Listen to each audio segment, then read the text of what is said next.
ব্যাংককে যাওয়ার পরে আমার মনে হচ্ছে যে আমি মনে হয় এখন মারা যাব। স্বামীর কবরের ছবি শেয়ার করে যে বার্তা দিলেন রুবায়েত ফাতেমা তনি। ভিউয়ার্স, বিস্তারিত জানতে হলে পুরো ভিডিওটিকে না টেনে শেষ পর্যন্ত দেখতে থাকুন।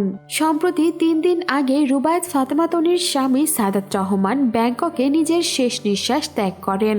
গত বৃহস্পতিবার সেখানে বাদ আসর বনানী সামরিক কবরস্থানে তার দাফন কাজ শেষ হয়। আর এইবার মাঝরাতে স্বামীর সেই কবরের ছবি শেয়ার করে নিয়েছেন রুবায়েত ফাতেমা তনি। সেখানে ছবির ওপরে তিনি লিখে দিয়েছেন, ওই পারে দেখা হবে ইনশাআল্লাহ। স্বামী হারার বেদনায় যেন ভেঙে পড়েছেন তনি নিজেই। যেই দিন রাতে তিনি ব্যাংককে উড়াল দিয়েছিলেন, সেই দিনই ব্যাংকক সময় 3টা 3 মিনিটে শেষ নিঃশ্বাস ত্যাগ করেন সাদাত রহমান। আর এরপরে বৃহস্পতিবার তার সব কাজ সম্পন্ন করা হয়। এখন পর্যন্ত তনিকে কোনো ক্যামেরার সামনে দেখা যায়নি, তবে মাঝরাত হলেই তিনি তার আবেগগুলো পোস্ট করে শেয়ার করে নিচ্ছেন, যার জন্যই এবারও তিনি তার এই স্টোরি হিসেবে ছবিটি শেয়ার করা। নিজের স্বামীকে বাঁচানোর আপ্রাণ চেষ্টা করে গেলেও হেরে যেতে হয়েছে তনিকে ভাগ্যের কাছে।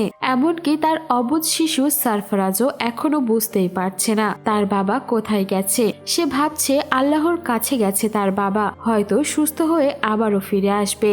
অনেকেই তনিকে ধৈর্য ধারণ করতে পরামর্শ দিচ্ছেন, অনেকেই বলছেন যে দোয়া করি তনি আপু যাতে এই শোক কাটিয়ে উঠতে পারে খুব শীঘ্রই। এত সবকিছুর মাঝেই অনেকেই তনিকে এখনো ট্রোল করে যাচ্ছেন। কেউ বলছেন বয়স্ক লোককে বিয়ে করেছে বিধায় তো এমন অবস্থা, আবার অনেকেই এখনো বলে যাচ্ছেন তনি তার স্বামীকে টাকার জন্য বিয়ে করেছেন।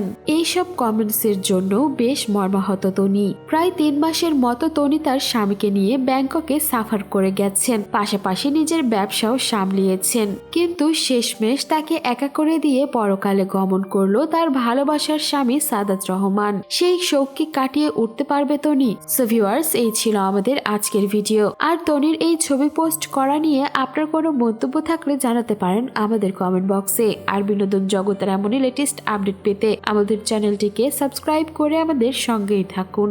ধন্যবাদ।